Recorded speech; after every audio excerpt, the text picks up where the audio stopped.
Morning team. Okay, so it's going to be my first little video.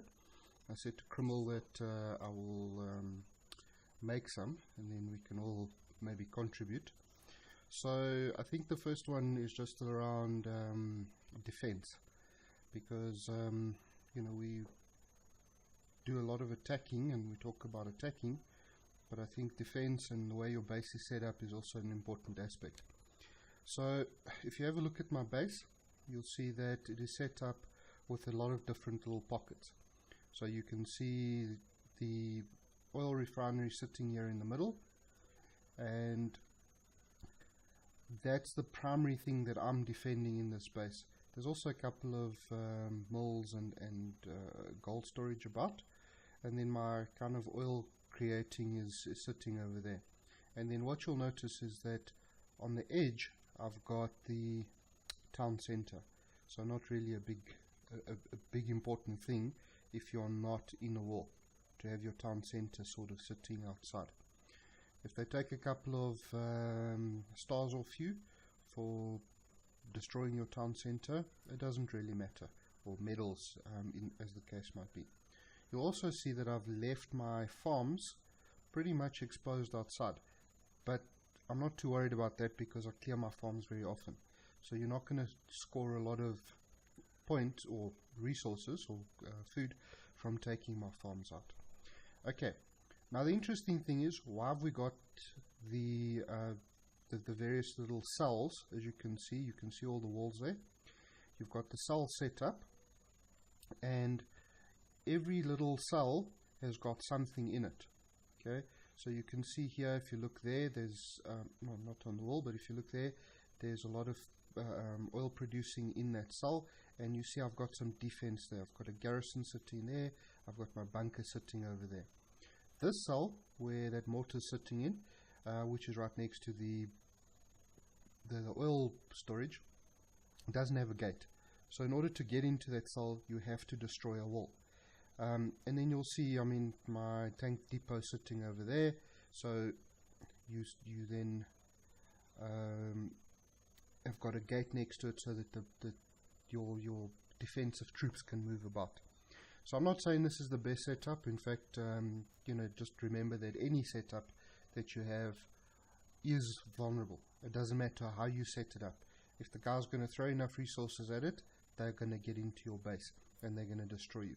But let's look a little bit at some other setups, just so you don't just look at mine. So let's look at Mortar. I think he's got an interesting setup there.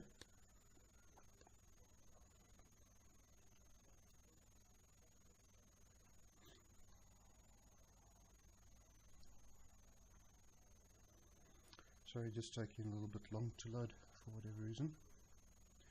Okay, so Mortar has gone with the classic setup that you see quite a lot. So what he's got is he's got 1, 2, 3 and 4. So you can see them there. He's got 4 cells with a kind of a cross in the middle. This is a very popular setup, and when you're attacking, it does cause some problems.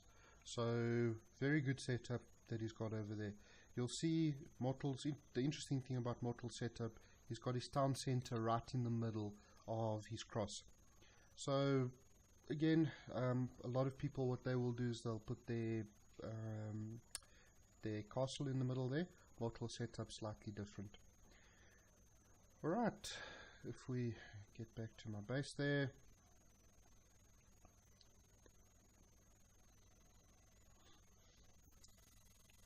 and we go have a look at another one.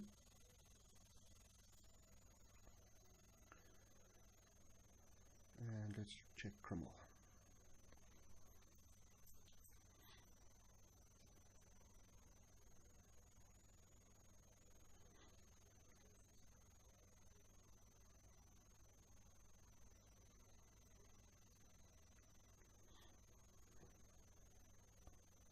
Alright, so what we've got here, Krimmel setup, also segmented in terms of his base.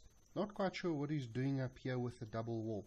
That doesn't look right to me, and maybe he just needs to work on that setup a little bit more. The one interesting thing that you'll note about Krimmel's setup, And if I'm looking at a base to attack, this is a very, very interesting thing. You'll see he's got a square and then a square outside of it. The inside, or the second square that you see there with all his mortars and defensive units in it, that's actually a very easy setup to destroy, because literally you can just roll around it, and as you're rolling around it, you're destroying everything in it, and it is actually very easy to destroy. So I wouldn't have it like that. I would have it a little bit more segmented with some walls in between, so that you can't just roll around it in an easy way. Okay, so let's go back and check out somebody else.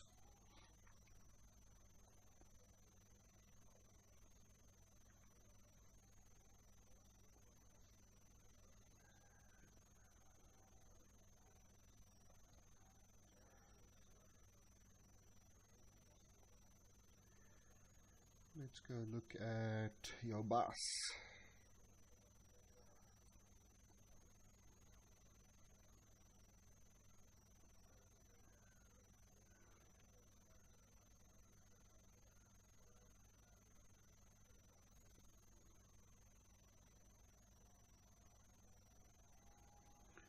Alright.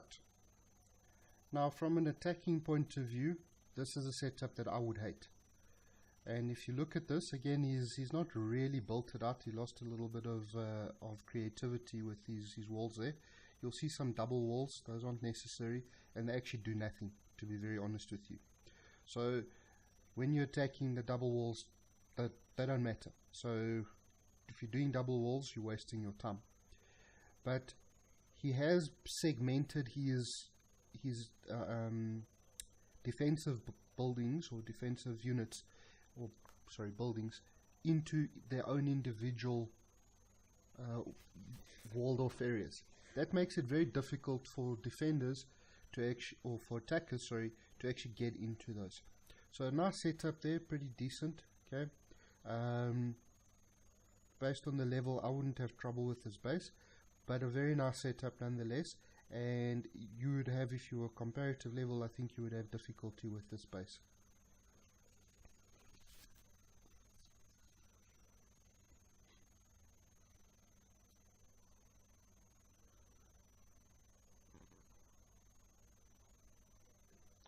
Alright, then if we have a look at the last base I want to show you,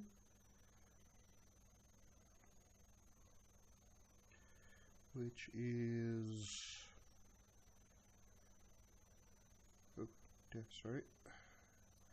which is done.